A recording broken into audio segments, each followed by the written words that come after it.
Growing up was a weird experience for me. So I was born in South LA. By the time that I was 4 years old, I had lived through three different drive-by shootings. And the last one really scared my parents. And they're like, all right, we have to get into a safer place. They moved down to San Diego, found a great little house in Old Town. But by the time that I was 8 years old, they were priced out of San Diego housing market.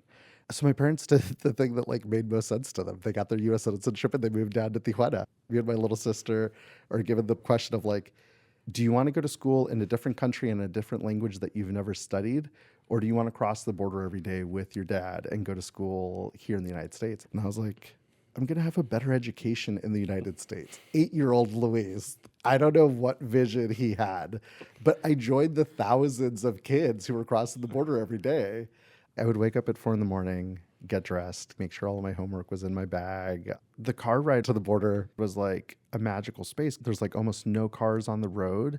And it was just this moment of bonding, like pitch dark in a truck, listening to my dad's music and just talking about our lives and just sharing. I know everything about my dad. Like I know his entire life story. And that is one of the things that like I love. And then you're replicating that for your daughter, Remy, Yeah. today. Yeah. No, trust me, the mirror image of that, 30 years apart is not lost upon me.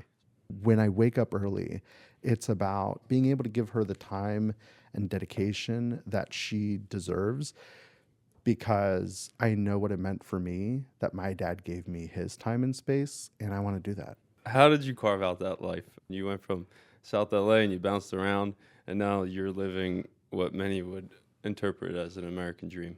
I am absolutely grateful for everything that my parents did for me. I could not have been able to cross that border without my dad, without the support of my mom, who woke up at 3 a.m.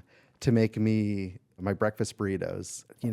The neighbor that let my dad put their phone bill in his name, saying that we were residents of the United States and that was our school. Resiliency is one person's experience, but it doesn't highlight the commitment and the support from the community that we have.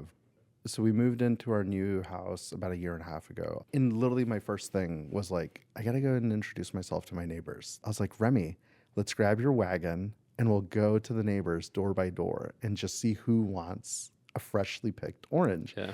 Like I want them to know who I am. I want to know who they are. Like, how can we support each other?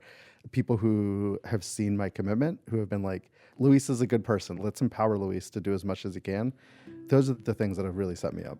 I've got, the family, the house, the career, the friendships, the community partnerships. Like today's a good day and I'm hopeful that it stays that way for a bit longer.